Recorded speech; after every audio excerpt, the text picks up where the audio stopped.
శ్రీ సాయి ప్రసాద్ గారితో మాకు ఇతర అధికారులందరూ కూడా రెవెన్యూ మీద, ఎందుకంటే గత పాలకులు చేసినటువంటి పాపాలు కడుక్కోవడానికే మాకు సంవత్సరం పైన పట్టింది. ఇంకా అంటే పూర్తిగా కూడా కొన్ని విషయాల్లో ఇంకా పూర్తిగా కూడా మేము ప్రజలకు న్యాయం చేయలేకపోయాం. రీసర్వే దానికి ఉదాహరణ, దాదాపుగా 6,688 గ్రామాల్లో వాళ్ళు హడావిడిగా చేసి వాళ్ళు ఫోటోలు వేసుకున్నారు తప్ప బౌండరీ గోడల మీదను బౌండరీ స్టోన్స్ మీద ఎక్కడ కూడా వాళ్ళకి ప్రాపర్గా వారి భూమి వరకు అప్పచెప్పలేదు. కానీ గత సంవత్సరంన్నరలో ఏదైతే రీసర్వే గతంలో జరిగిందో అన్ని గ్రామాల్లో కూడా మళ్ళా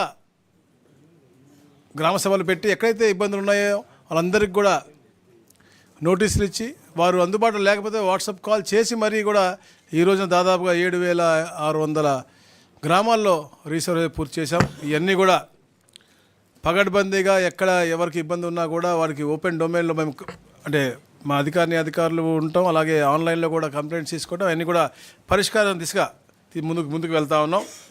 అలాగే దాదాపుగా ఈ ఆటోమేటేషన్స్ అయితే ఉన్నాయో అది చాలా ఇంపార్టెంట్ ప్రక్రియ. గతంలో చాలా ఇబ్బందులు అవుతూ ఉండేది, ఆలస్యం అవుతూ ఉంటే అయితే గౌరవ ముఖ్యమంత్రి గారి యొక్క ఆదేశాల మేరకు అర్బన్లో అయితే మొన్న 8వ నెలలో నేనే స్టార్ట్ చేశాను గుంటూరు పట్టణంలో. మరి వివిధ రూరల్ ఏరియాస్లో కూడా దాదాపుగా 1,74,000 రిజిస్ట్రేషన్ వెబ్లాండ్లో ఆటోమేటేషన్ ద్వారా పేరు నమోదయటం జరిగింది. ఇవన్నీ ఒక మంచి పరిణామం. రాబోయే రోజుల్లో ఎలాంటి అంటే ఎర్రర్స్ లేకుండా జీరో ఎర్రర్ రెవెన్యూ చేయాలనే లక్ష్యంతో ఆటోమేషన్ చేసుకుంటూ ఏఐ ద్వారా ఉపయోగించి ఎలా అయితే మనం రిజిస్ట్రేషన్స్ని ఈ యొక్క రెవెన్యూ వ్యవస్థని మనం ఇంటిగ్రేట్ చేయగలము అనేది కూడా ఒక వే ఫార్వర్డ్ కూడా చెప్పడం జరిగింది. 2000 సంవత్సరం ముందు ఉన్నటువంటి అన్ని ROH కూడా రిజిస్టర్ ఆఫ్ హోల్డింగ్స్లో ఉన్నటువంటి సమాచారం అంతా కూడా ఆటోమేషన్ చేసి దాని అన్నీ కూడా ఆన్లైన్లో పెట్టే విధంగా ఎక్కడ రిజిస్ట్రేషన్ అయితే అప్పుడు ఇమీడియట్గా మ్యూటేషన్ అవ్వటం, వారికి రిజిస్టర్ పోస్ట్లో ఆ డాక్యుమెంట్స్ వెళ్ళే విధంగా కూడా ఒక కార్యాచరణ రూపకల్పన చేశాం. ఎందుకంటే మనం చూస్తాం ప్రతిరోజు మనం రెవెన్యూ PGR వస్తే రెవెన్యూ సమస్య కనపడతా ఉంది. దాంట్లో చేయగలిగినవన్నీ చేయలేని ఎందుకు చేయలేము అనేది కూడా చెప్పాల్సిందిగా మేము గతంలో కూడా చాలాసార్లు అధికారులకు చెప్పడం జరిగింది.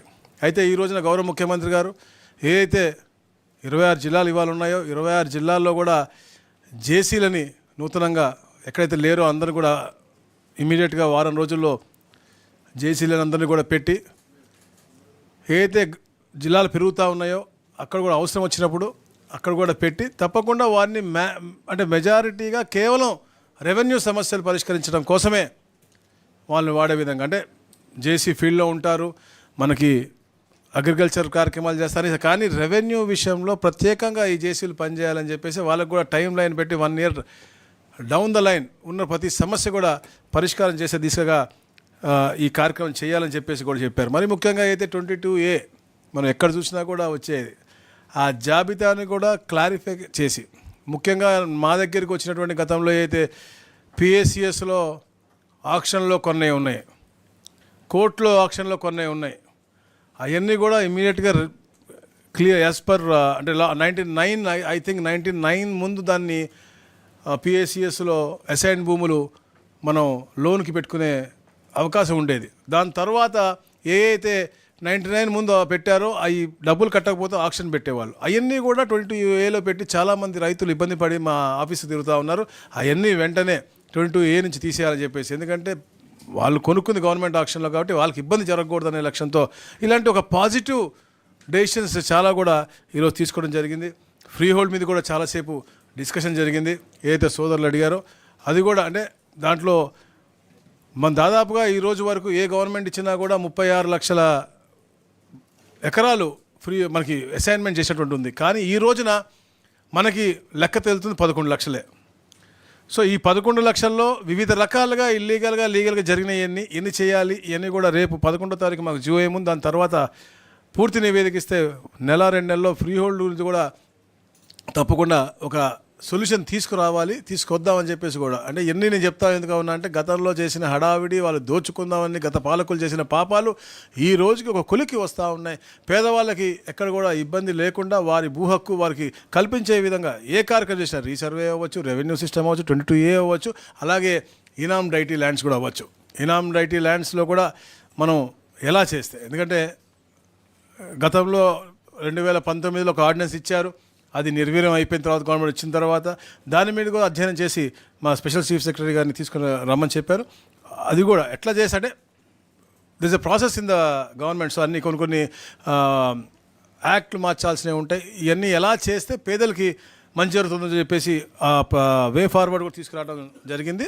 అలాగే కుల ధృవీకరణ పత్రాలు కానీ, అంటే ఆధార్ అనుసంధానంతో దాదాపుగా 2.77 కోట్ల కుల ధృవీకరణ పత్రాలు ఇప్పుడు దాకా జారీ చేశారు. ఇక నుంచి ఆధార్ అనుసంధానంతో ఆన్లైన్ ద్వారా క్యాస్ట్ సర్టిఫికేట్, అంటే ఒక్కసారి తీసుకుంటే ఫ్యామిలీలో మళ్ళీ భవిష్యత్తులో ఎప్పుడు కూడా ఎక్కడికి అవసరం లేకుండా ఉండే విధంగా ఈ యొక్క కార్యక్రమం కూడా చేపట్టడం జరిగింది.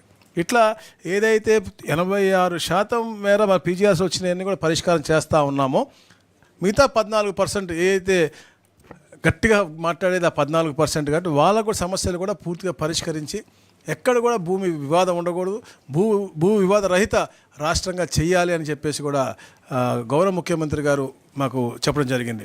అంటే అందరు కలెక్టర్లతో కూడా ప్రతి గురువారం వీడియో కాన్ఫరెన్స్ పెట్టుకోవటం, కొత్తగా వచ్చే జేసీలకు కూడా అంత కూడా వాళ్ళకి కార్యాచరణ అంత కూడా రూపకల్పన చేయటం, వాళ్ళకి అంటే టైం బౌండ్ అన్నీ కూడా ఏది కూడా చేస్తాం అనకుండా ఆ టైం లైన్ పెట్టుకుని, ఏదైతే ఇప్పుడు మొన్న మేము చెప్పాము ఇనాం దాని మీద కూడా మనకి ఎండోమెంట్స్ అండ్ రెవెన్యూ డిపార్ట్మెంట్ కలిసి 45 డేస్లో నివేదిక ఇమ్మని చెప్పాం. అది కూడా రెడీ అవుతుంది. అది కూడా జియోఎంలో పెట్టబోతా ఉన్నారు రేపు 11. దాని తర్వాత ఏం చేస్తామనేది అది మన ముఖ్యమంత్రి గారితో మా జియోఎం డిసైడ్ చేసి, అంటే ప్రతి ఒక్క సమస్యకు కూడా ఏదో ఒక పరిష్కార మార్గం తీసుకురావాలనే లక్ష్యంతోనే మేము చేస్తాను. అలాగే ముఖ్యంగా రిజిస్ట్రేషన్ డిపార్ట్మెంట్ కూడా ప్రక్షాళన చేయాల్సిన అవసరం ఉంది. మనం చూస్తా ఉన్నాం ప్రతిరోజు ఎక్కడ చూసినా కూడా కామన్ మ్యాన్కి ఇబ్బంది పడే విధంగా రిజిస్ట్రేషన్స్ శాఖలో అంటే ఒక 10% తప్పులు చేసినా కూడా 100కి 100% మీద కూడా ఈ అభాండాలు ఉంటాయి. కాబట్టి దాన్ని కూడా ప్రక్షాళన చేసి, అలానే ఈ రాష్ట్రంలో వేరే రాష్ట్రాలు అంటే దేశంలో ఉన్నట్టు వేరే రాష్ట్రాల్లో ఎలా జరుగుతుందో దాని మీద అధ్యయనం చేయమన్నారు.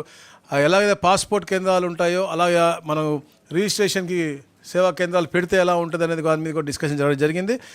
ఒక కమిటీ వేసి ఈ దేశంలో ఎలా జరుగుతూ ఉన్నాయి, అలాగే ఇంటర్నేషనల్ స్టాండర్డ్స్లో కూడా వేరే దేశాల్లో కూడా ఈ రిజిస్ట్రేషన్స్ అనేది పక్కా ఎలా జరుగుతూ ఉన్నాయి అవి కూడా అధ్యయనం చేసి, తద్వారా ఒక మంచి ప్రక్రియ అంటే డబుల్ రిజిస్ట్రేషన్స్, ఇల్లీగల్ రిజిస్ట్రేషన్స్ ఉండకూడదు, అలాగే కరప్షన్ అనేది ఉండకూడదు అనే లక్ష్యంతో గౌరవ ముఖ్యమంత్రి గారు డిపార్ట్మెంట్ అందరికి కూడా వే ఫార్వర్డ్ చెప్పడం జరిగింది.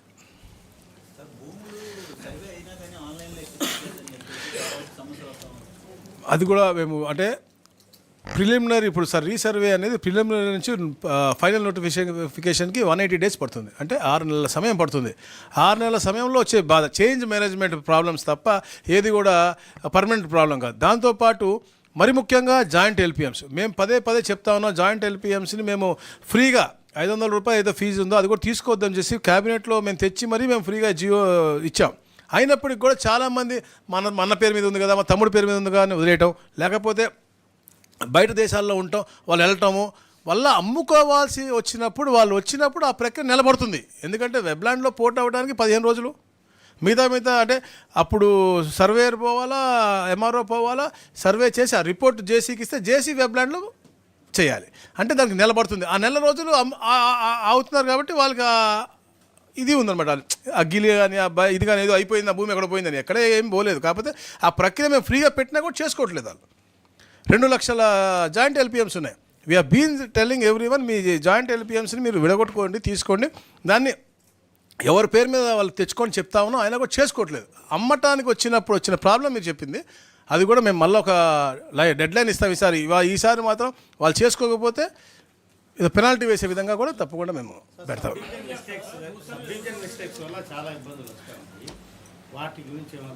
సేమ్ అదే వారు చెప్పి సబ్ డివిజన్స్కి మేము ఫ్రీగా పెట్టాం. 500 రూపాయలు అయితే ఫీజు ఉందో అది కూడా మేము నల్లిఫై చేసి అప్లై చేస్తాం. అన్నీ కూడా సబ్ డివిజన్స్ అన్నీ కూడా మేము ఫ్రీగా చేసి పెడతాము. ఎక్కడ పర్టికులర్గా మా నోటీస్కి వచ్చినాయి, కొన్ని ఊర్లలో వచ్చినాయి. ఇప్పుడు కుర్కూరి అనే ఒక ఊరు ఉంది మనకి ఇక్కడ గోపాలపురంలో, మళ్ళీ మొత్తం గ్రామం అంతా రీసర్వే చేసాం. పాజిటివ్గా అన్నీ వచ్చే విధంగానే ఈ గవర్నమెంట్ ముందుకెళ్తుంది తప్ప ఎక్కడ కూడా రెవెన్యూ అనేది డెఫినెట్లీ యాక్చువల్ మేము ఇచ్చినది 27 డిసెంబర్కి, కానీ గౌరవ ముఖ్యమంత్రి గారు ఏదైతే 2.5% పర్ మంత్ కింద మేము ఇచ్చామో దాన్ని 4.5% చేసి 27 జనవరి కల్లా పూర్తి చేయమని చెప్పేసి కార్యాచరణ ఇచ్చారు. సో ఉన్నటువంటి 10,000 మంది సర్వేలు కూడా పూర్తిగా వాడి దీన్ని, ఎందుకంటే కదా ఎక్కడ కూడా మల్టిపుల్ గత ప్రభుత్వం చేసినట్టుగా మల్టిపుల్ సర్వేలను ఒక విలేజ్లో పంపిస్తే వాళ్ళొక పక్క వీళ్ళొక పక్క వచ్చి చాలా కాంప్లికేషన్ వచ్చినాయి. అలాంటివి రాకుండా ఒక ప్లాన్ చేసి ఆ గ్రామానికి ఇచ్చినటువంటి ఏదైతే మేము మొన్న బ్లాక్ సిస్టమ్ పెట్టామో ఆ బ్లాక్ సిస్టమ్ ప్రకారంగా 27 జనవరికి పూర్తి చేయమని చేసి ఈరోజు మాకు నిర్దేశించారు.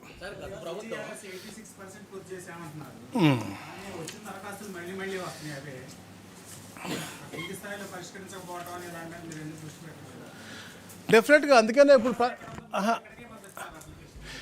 అంటే ఏ అయితే చెయ్యలేమో రిపీటెడ్గా వచ్చేవన్నీ కూడా మేము ఐడెంటిఫై చేసి ఆ పర్టికులర్ ఆ సర్వే నెంబర్ రేపు పొద్దున్న వస్తే అది కూడా రిఫ్లెక్ట్ మనకి కంప్యూటర్లో చూపించే విధంగా ఒక ప్రణాళిక వేసుకున్నాం. అందుకనే ఇప్పుడు జేసీలని 26 మందిని కూడా కేవలం దీనికోసమే అపాయింట్మెంట్ చేసి ఓన్లీ రెవెన్యూ సమస్యల పరిష్కారం కోసం ఒక 1 ఇయర్ టైం లైన్ ఇచ్చి వాళ్ళ 1 ఇయర్ ట్రాన్స్ఫర్, అంటే అతను తప్పు చేసే తప్ప అక్కడ ట్రాన్స్ఫర్ లేకుండా only dedicated to revenue issues అని చెప్పేసి కూడా పెడతా ఉన్నాం. గత ప్రభుత్వం 596 జీవో తీసుకొచ్చింది. దాని ద్వారా 20 ఏళ్ళు పైగా వాళ్ళు ఇచ్చినటువంటి అసైన్ ల్యాండ్స్ ఏవైతే ఉన్నాయో డీ పట్టాలు వాళ్ళ పేరు మీద ఉంటూ వాళ్ళు రిజిస్ట్రేషన్ చేసుకోవచ్చు అని, దాన్ని యథావిధిగా కొనసాగిస్తారా? నేను ఇంతకుముందు చెప్పినది అదే, ఫ్రీ హోల్డ్ జియో నెంబర్ 596 35 దీని కింద అప్పుడు ఇచ్చారు. 11 లక్షల మంది మనం పెట్టుకున్నారు. దాంట్లో ఇల్లీగల్గా లేకపోతే కొన్ని అబ్జెక్షనబుల్ ల్యాండ్స్ రకరకాల కేటగరైజ్ చేశాయి. 7-8 కేటగిరీస్లో జరిగినాయి. ఈ జియోఎం కూడా దాని మీద ఒక నివేదిక తీసుకొచ్చింది. రేపు 11వ తారీఖు జియోఎం కూడా ఉంది. దాని తర్వాత వితిన్ 1 మంత్ దాని మీద కూడా డెసిషన్ తీసుకుందామని చెప్పేసి గౌరవ ముఖ్యమంత్రి గారు చెప్పారు. కాకపోతే ఇది కాకుండా ఇంకా ఉన్నాయి. మనం ఇప్పుడు దాకా ఏ గవర్నమెంట్ ఇచ్చినా 35 లక్షల ఎకరాలు అసైన్ చేసి ఉన్నాయి. కానీ ఇప్పుడు బయటకు వచ్చినాయి 11 లక్షలే. దాంట్లో ఫ్రీ హోల్డ్ కాకముందే కూడా పెట్టుకున్న వాళ్ళు ఉన్నారు. సో ఇవన్నీ డెఫినెట్గా మీరు జీవో ఇచ్చారు, ఇప్పుడు మీరు తర్వాత రిజిస్ట్రేషన్ చేసుకోవచ్చు, వాళ్ళ పేరు మీద ఉన్నాయి 30 ఏళ్ళు 34 పాలసీ మ్యాటర్. అది very soon with in 1 or 2 months మనకి దానికి రెమెడీ వచ్చేస్తుంది.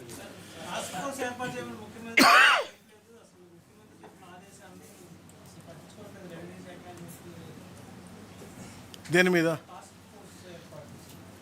అందుకే చెప్పే కదా ఇప్పుడు ఆల్ జేసీస్ ఆర్ రెస్పాన్సిబుల్ ఫర్ పర్టికులర్ ఈ ల్యాండ్ రిఫార్మ్స్ ఇంప్లిమెంటేషన్ కానీ, లేకపోతే ఎనీ ఇల్లీగల్ ట్రాన్సాక్షన్స్ కానీ, లేకపోతే రిజాల్వింగ్ పీజీఆర్ఎస్ కానీ.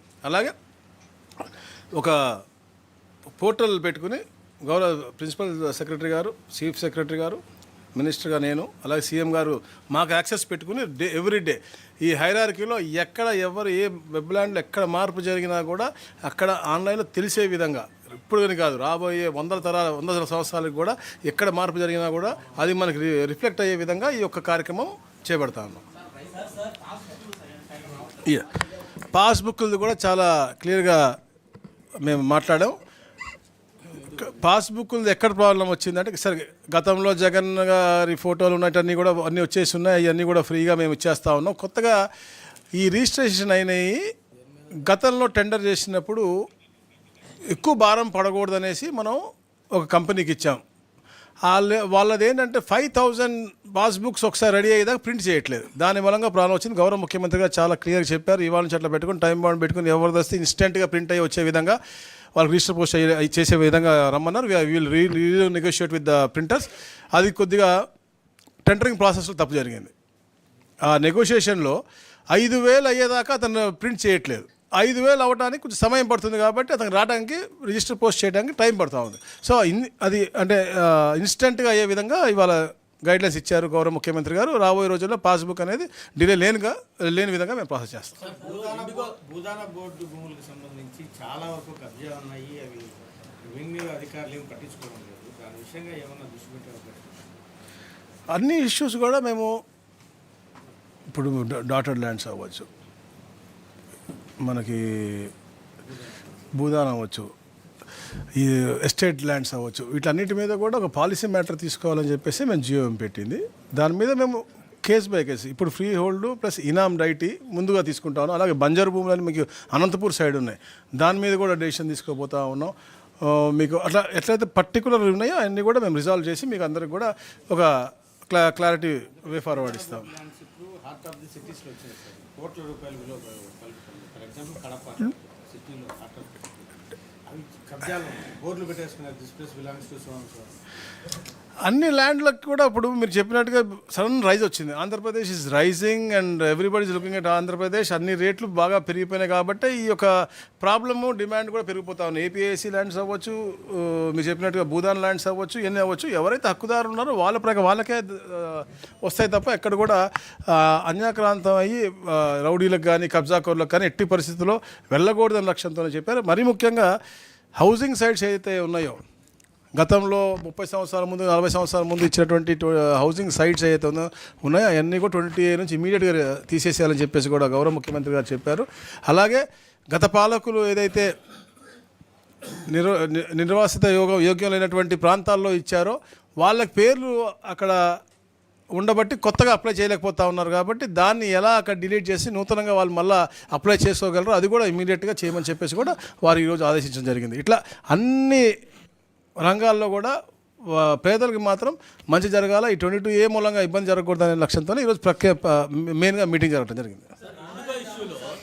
ఇండిగో ఇష్యూలో మీ కేంద్ర మంత్రిని రాజీనామా చేయాలి అని చెప్పేసి మీ పార్టీ ఎంపీగా ఉన్నారు, ఆయన కేంద్ర మంత్రిలో ఉన్నారు, ప్రతిపక్షం ఇక్కడ డిమాండ్ చేస్తుంది. ఏంటి సార్ సమస్యలకి చిన్న సమస్యలు రాజీనామాలు చేస్తే క్యాబినెట్లో ఉండవు, గవర్నమెంట్ ఉండవు అని ఈ భారతదేశంలో ఎన్నో రాష్ట్రాల్లో ఎంతోమంది మంత్రులు ఉన్నారు. ప్రతి దగ్గర చిన్న సమస్యలు వస్తూ ఉంటాయి, దానికి రాజీనామాలు చేస్తూ ఉంటాయి, గవర్నమెంట్ ఉంటాయి. అలా అంటే ప్రతిపక్షం చెప్పారంటున్నారు. ప్రతిరోజు సమస్యతోనే బతికాం కదా మనం 5 సంవత్సరాలు. ఎన్నిసార్లు రాజీనామా చేశారు వాళ్ళు? అసలు రాజీనామాకి దీనికి అది చిన్నవి వచ్చాయి, ఎలా హ్యాండిల్ చేస్తున్నాం, ఎలా అవుట్కమ్ చేస్తామో చిన్న ప్రాబ్లమ్స్ వస్తూ ఉంటాయి. అది ఇండిగో సమస్య అవ్వచ్చు, లేకపోతే రైతుల సమస్య అవ్వచ్చు, లేకపోతే ఇప్పుడు మనకు పంజాబ్ రైతులు రోడ్లు ఎక్కారు, అలాంటి చాలా రకరకాల సమస్యలు వస్తాయి. దాని మూలంగా రాజీనామా చేసి ఇస్ నాట్ ద ఆన్సర్. మనం దాన్ని ఎట్లా రిజాల్వ్ చేసి ప్రజలకి ఎలా మేలు చేస్తామనేది ఆలోచించాలి తప్ప ఎప్పుడు కూడా రాజీనామా is not at all the right answer. వారం రోజుల నుంచి ఎయిర్పోర్ట్లలోనే వాళ్ళు ఉన్నారు, తిండి పెట్టిన పరిస్థితి డెఫినెట్గా ఇబ్బంది పడ్డారు. మేము కూడా ఇబ్బంది పడ్డాం, 4 గంటలు మేము కూడా ఉన్నాం. దాని గురించి ఏమీ లేదు. దానికి ఎయిర్లైన్స్ తప్పు చేశారు, ఎయిర్లైన్స్ వాళ్ళు ప్రాపర్గా రెస్పాండ్ అవ్వలేదు, మొనోపోలీస్ అనేది కొంచెం ఇబ్బందికరమైన వాతావరణం క్రియేట్ అయింది. 65% ఆఫ్ హోల్డింగ్ ఉండటం మూలంగా అలా జరిగింది. అది ఎప్పటి నుంచో వాళ్ళు ఇవ్వాల్సిన రిపోర్ట్ వాళ్ళు అంటే అహంకారం ఉంటుంది, అహంకారం చేసినటువంటి పని అనుకోవచ్చు, చదువుకోవచ్చు. దానికి గవర్నమెంట్కి సంబంధం లేదు. నేను చిన్న సమస్య అనలేదు బ్రదర్, నేను చిన్న సమస్య అనలేదు. రాజీనామా చేయాల్సిన సమస్య కాదు, సమస్యకు చిన్న అనలేదు. సమస్యలకు రాజీనామా చేస్తే గవర్నమెంట్లో ఉండవు, క్యాబినెట్లో ఉండవు అని చెప్పాను తప్ప నేను చిన్నది పెద్ద నేను అనలేదు. డెఫినెట్గా పేదవాడు అవ్వచ్చు, లేకపోతే ఎవరన్నా కానీ ప్రయాణికుడికి ఇబ్బంది జరిగింది. ప్రయాణికులు చాలా ఇబ్బంది పడ్డారు, రోజుల తరబడి ఉన్నారు. కొందరు తల్లిదండ్రుల శవాల దగ్గరికి వెళ్ళలేకపోయారు, కొందరు పెళ్ళిళ్ళకి అటెండ్ అవ్వలేకపోయారు, కొందరు చాలా రకరకాల దీనగాథలు మనం చూసాం. Definitely we have to come out of it. అంతేగాని దానికి రాజీనామా చేయమని అట్లా చెప్పుకుంటా పోతే వాళ్ళ ఎంపీలను వాళ్ళ ఎమ్మెల్యేలు గతంలో 100 సార్లు రాజీనామా చేయాలి. అట్లాంటి that's not correct. Discussion wrong.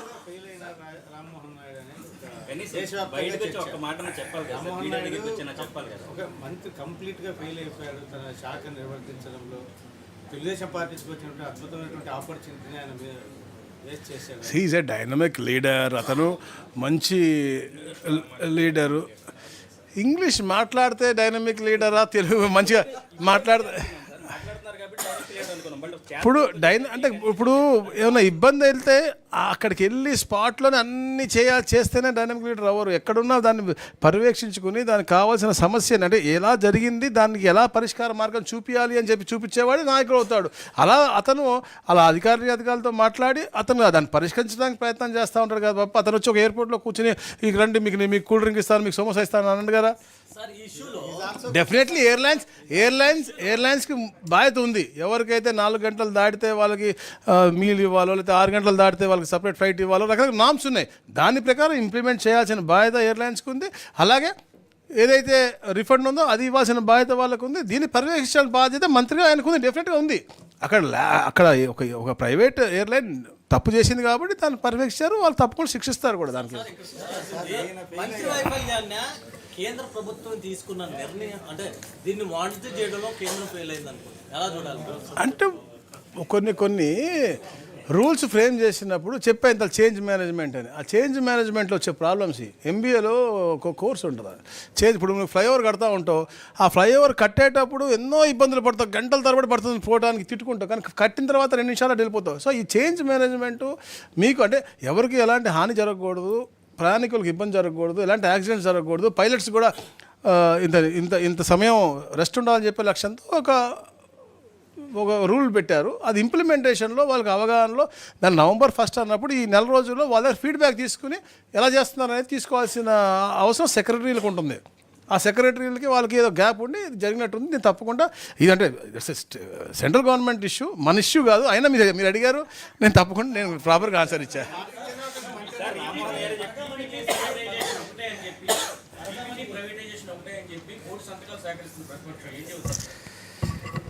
ఇప్పుడు ఆయన కూడా చెప్పాడు, రెండుకి ఇదే ఆన్సర్. అది పీపీపీ అనేది ప్రో పూర్ పాలసీ. ఎప్పుడు కూడా పేదవాళ్ళకి మంచి చేయాలనే లక్ష్యంతోనే కూటమి ప్రభుత్వం పనిచేస్తుంది. మరి ముఖ్యంగా చంద్రబాబు నాయుడు గారు ఎప్పుడు ముఖ్యమంత్రి ఉన్నా కూడా క్షేత్రస్థాయిలో any department, not about revenue department, అన్ని డిపార్ట్మెంట్లో కూడా పేదవాడికి మంచి జరిగే విధంగానే ఒక ప్రణాళిక వేసుకుంటారు. You take irrigation, you take agriculture, you take any energy చరిత్రలో ఎప్పుడు లేని విధంగా 11% తగ్గింది. అంటే అలా ఆలోచన చేస్తూ ఉంటారు. ఈ మెడికల్ కాలేజీల్లో కూడా నిజంగా చేసే చిత్తశుద్ధి ఉండుంటే అతనికి ఈ పరిస్థితి వచ్చేది కాదు. ఈరోజు ఒక క్వాలిటీ హెల్త్ ఇవ్వటం కానీ పేదలకి వాళ్ళకంటే పెద్ద పెద్ద అంటే దీంట్లో ఎక్కడ కూడా ప్రైవేటైజేషన్ తప్పు. అది గవర్నమెంట్ కాలేజే ఉంటుంది. ప్రైవేట్ వాళ్ళ మెయింటెనెన్స్తో పాటు వాళ్ళు పెట్టుబడి దాంట్లో పెడతారు. సీట్లు కూడా మనకి దాదాపుగా 200 చిల్లర సీట్లు పెరిగే అవకాశాలు ఉన్నాయి. తద్వారా పేదవాడికి కూడా చదువుకునే అవకాశం కలుగుతుంది. అది కూడా మెరుగైన సదుపాయాలతో. ఇప్పుడు మీకు ప్రతి పేదవాడికి కూడా మనం మంచి హై క్వాలిటీ ఇది మెడికల్ సర్వీసెస్ ఇవ్వలేము. దీంట్లో వీ కెన్ గివ్ హిమ్ ఒక మంచి వరల్డ్ క్లాస్ హెల్త్ కేర్ కూడా ఇవ్వగలం. మంచి సీట్లు దొరికే అవకాశం ఉంటుంది. డెఫినెట్గా పీపీపీ మోడల్లో మనం చేయడం. ఎందుకంటే ఇప్పుడు అతను 500-600 కోట్లతో అదే ఒకటి కట్టాడు, అది రిషికొండ దగ్గర ఏదో. దాని బదులు అదే పెట్టుంటే 3-4 కాలేజీలు 5 కాలేజీలు నాకు పూర్తయ్యాయి చెప్పుంటే మేము నమ్మేవాళ్ళం, మీరు కూడా నమ్మేవాళ్ళు. అది ఎన్ని చేయకుండా ఆయన ఇంటి మీద పెట్టిన శ్రద్ధ పులివెందులనే పూర్తి చేయలేకపోయాడు అతను.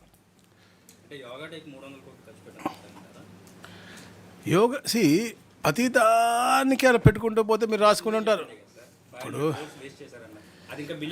బిల్డింగ్ రిషికొండ బిల్డింగ్ ఎవరి కోసం? ఆయన సొంతం ఉంటాకే కదా, ఆయన సొంతంగా ఉంటాకే కదా, అది ప్రజల కోసం హితం కోరే కదా. Yoga is something which has been sponsored. అంటే కేంద్ర ప్రభుత్వం, ఇక్కడ ప్రభుత్వం ఒక మంచి సందేశం ఇవ్వడం కోసం ప్రధానమంత్రి గారు ఒక దీనిగా తీసుకుని చేసినటువంటి ప్రాజెక్ట్. దీనికి అసలు మనం మాట్లాడడం కూడా మనం కరెక్ట్ కాదు. ఎందుకంటే ప్రజాహితం కోరే విధంగా వాళ్ళు ఆరోగ్యవంతంగా ఉండటం కోసం ఒక మంచి సందేశం ఇద్దామని చెప్పేసి ప్రధానమంత్రి గారు మన రాష్ట్ర ప్రభుత్వంతో పాటు కలిసి ఈరోజు విశాఖపట్నం చేశాం. దానికి మనకి కేంద్ర ప్రభుత్వం సపోర్ట్ ఉండింది. వాళ్ళు మనకి మేజర్ కావాల్సిన సదుపాయాన్ని కల్పించారు. That is different. ఇది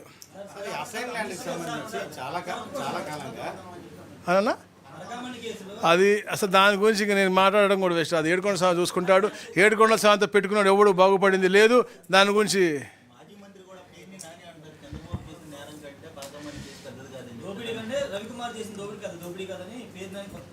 ఇదిగో మీకు అందరికీ తెలుసు, వాళ్ళ పార్టీ పుట్టిందే అబద్ధాల పునాదుల మీద. వాళ్ళు పింక్ డైమండ్ అన్నారు అప్పుడు, అట్లనే దేవుడు చూపించాడు వాళ్ళకి ఏంటనేది. ఇది అని చెప్తే 9 నోట్లు ఏముంది 72,000 అంటే ఒక దేవుడి దగ్గర డబ్బులు దొంగతనం జరుగుతూ ఉంటే అసలు ఏమి జరగనట్టు లైట్ తీసుకున్నది. ఏది ఏడుకొండల స్వామి దగ్గర జరుగుతున్న దోపిడీని లైట్గా తీసుకుని ఏదో పక్కన చేసినట్టే వాళ్ళు లక్షల కోట్లు దోచుకునే వాళ్ళకి 72,000, 72 లక్షలు చిన్న కనపడతా ఉండొచ్చు. కానీ అది చేసింది ఏడుకొండల స్వామికి ఒక నమ్మకంతో, ఒక పవిత్రమైనటువంటి హృదయంతో, వారికి ఏదో మొక్కు తీర్చుకోవాలనో ఎవరో పవిత్రంగా అక్కడ చేసేటువంటి సొమ్ముని ఎవరో ఇప్పుడు దగ్గర ప్రాసెస్. ఇప్పుడు సేవకులు ఉంటారు, వాళ్ళని వాడుకుంటాం మనం. దొరికింది పోలీస్ కేసు పెట్టు. ఇప్పుడు ఇవాళ కూడా జరుగుండొచ్చు. కానీ ఏం చేస్తారు? ఉన్నప్పుడు జరిగినప్పుడు పోలీస్కి ఇస్తారు, పోలీస్ కేసు పెడతారు. అది ప్రాసెస్ పోలీసు వాళ్ళు చూసుకుంటుంది. అసలు నీకు సంబంధం ఏంటి? మీరెవరు వాళ్ళతో మాట్లాడడానికి? మీరెవరు వాళ్ళ ఆస్తి రాయించుకోవడానికి? మీరెవరు బ్లాక్మెయిల్ చేయడానికి? మీరెవరు వాళ్ళు తీసుకెళ్ళడానికి? ఈరోజు అతను కూడా బాధపడుతూ చెప్తా ఉన్నాడు కదా. That's not the process basic. అది చెప్పాను నేను. మేము వాళ్ళ ఆస్తి రాయించాను, నువ్వెవడు రాయించడానికి? లేదా ప్రాసెస్, పోలీసు ఉంది, వ్యవస్థ ఉంది, సిస్టమ్ ఉంది, చేస్తారు. 72,000 9 నోట్లేగా అంటే ఏ నోట్లో ఏంటో అసలు డాలర్ బిల్లులా డాలర్ కాయిన్లా కూడా తెలియదు వాళ్ళు చెప్పే విధానం. It's not correct. Plus aid council చూసుకుంటారు, దాని గురించి మనం తక్కువ మాడితే మంచిది. ఈ అసైన్ ల్యాండ్ సంబంధించి చాలా కాలంగా అసైన్ ల్యాండ్ పంపిణీ చేసిన పరిస్థితి ఆగిపోయింది. పేదలకు భూములు ఇచ్చేది మళ్ళీ ఏమైనా పేదలకు రైతు కూలీలకు భూములు ఇచ్చే కార్యక్రమం, ఎందుకంటే చాలా ల్యాండ్ ఖాళీగా ఉంటుంది. అవైలబిలిటీ ఆఫ్ ల్యాండ్ బట్టి తప్పకుండా చేస్తా. In charge minister is the chairman of the new assignment committee. పెట్టుకున్నప్పుడు దాని ప్రకారంగా గతంలో మనం ఎక్స్ మిలిటరీ వాళ్ళు ఉండేవాళ్ళు, దాని వాళ్ళకి మనం 5 ఎకరాలలో ఇచ్చేవాళ్ళం. ఇప్పుడు అంత ల్యాండ్ అవైలబిలిటీ లేదు కాబట్టి ఎంత ఇస్తే బాగుంటుంది అనేది మీలాంటి మేధావుల దగ్గర కనుక్కొని మేము కూడా పెట్టి తప్పకుండా వే ఫార్వర్డ్ చేద్దాం. తప్పేం లేదు. You can give us advice. You're part of government, you're part of system, you're part of our this thing. ఏం తప్పేం లేదు. మా గవర్నమెంట్కి మీరు సపోర్ట్ చేయాలా, మీరు చెప్పాలా ఇలా ఇస్తే బాగుంటుందండి. అప్పుడు మనం 5 ఎకరాలు ఇచ్చేవాళ్ళం, 2 ఎకరాలు ఇస్తే బాగుంటుంది, ఎకరాలు ఇస్తే మీరు తప్పకుండా మీ అడ్వైస్ కూడా తీసుకుంటాం తప్పకుండా. ఆల్రెడీ స్టార్ట్ అయిపోయింది. ఇవాళ ట్రయల్స్ కూడా పెట్టాము మేము. ఇవాళ మార్నింగ్ ట్రయల్స్ పెట్టాము. అది ఇమీడియట్గా ఇన్స్టెంట్గా అయిపోయి ఆటోమేటేషన్ కూడా ఈ రోజు స్టార్ట్ అయింది. 10 లక్షల రూపాయల దాకా ఉన్నది. 100 రూపాయలు, 10 లక్షలు దాటి ఉంటే 1000 రూపాయలు చొప్పున ఏదైతే గౌరవ ముఖ్యమంత్రి కోరుకున్నారో అది ఈ రోజు స్టార్ట్ అయిపోయింది. అంటే మీరు రిజిస్ట్రేషన్ అవ్వగానే ఆటోమేటేషన్ అన్నారు, కానీ ఆ ప్రక్రియ చాలా మంది చేయట్లేదంటండి. ఒకసారి దాని మీద దృష్టి పెట్టండి. నేను చెప్పాను, అర్బన్లో అన్నీ అయిపోయినాయి. రూరల్లో కొన్ని ప్రాంతాల్లో ఇబ్బంది ఉండొచ్చు, బట్ డెఫినెట్గా అవి కూడా రెక్టిఫై చేస్తాం. In course of time everything will be automated. Even the registered documents will be delivered at their home on register post, by register post. Resurvey చేస్తున్నారు.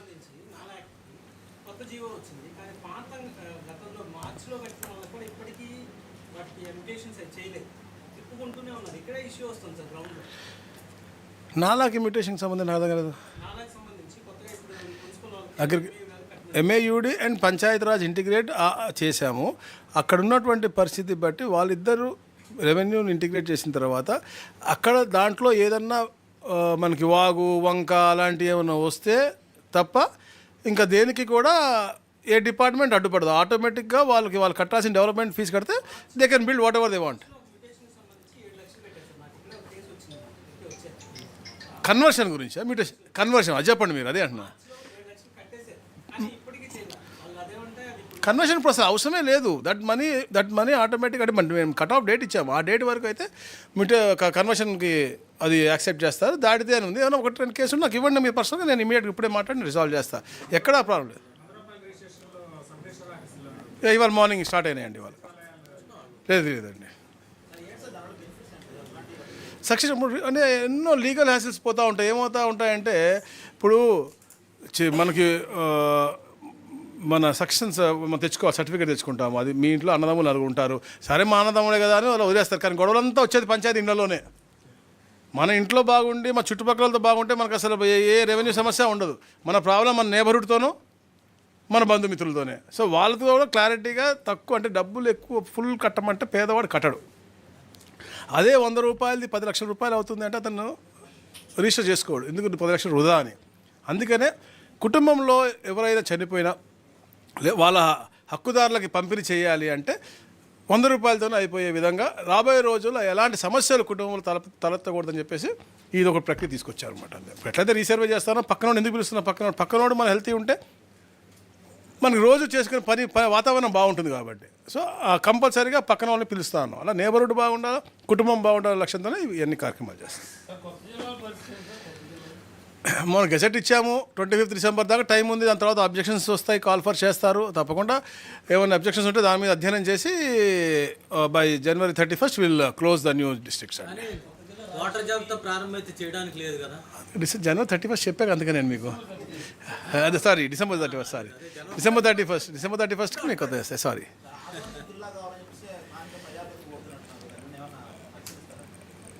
ఇంటిగ్రేట్ జిల్లాలు ఉంటే యాక్చువల్గా మంచిది. ఎప్పుడు కూడా ఇప్పటికే చిన్న ముక్కలు అయినాయి సరే, ప్రజలు కోరికలు పెట్టి అన్నీ చేసాం. ఆదోని జిల్లా అనేది ఆదోని బేసిక్గా నా దగ్గరకు వచ్చిన రిప్రజెంటేషన్ మాత్రం వాళ్ళకి చాలా పెద్ద మండలం ఉంది, 160,000 ఉన్నటువంటి మండలం తగ్గి అది 2గా చేయమన్నారు. నేను 2 చేసి నేను గౌరవ ముఖ్యమంత్రి గారి దృష్టికి తీసుకెళ్ళాను. దాన్ని 2 మండలాలుగా చేశాం. అంతే తప్ప అన్ని జిల్లాలు it's not possible. Even officers ఎక్కడ ఉన్నారు సార్? ఆఫీసర్స్ ఎక్కడ ఉన్నారు సార్? కావాలి కదా, కలెక్టర్లు కావాలి, జేసీలు కావాలి, అన్నీ కావాలి కదా, ఎక్కడున్నారు సార్? లేరు కదా. సార్ వైసీపీ ఒక Thank you.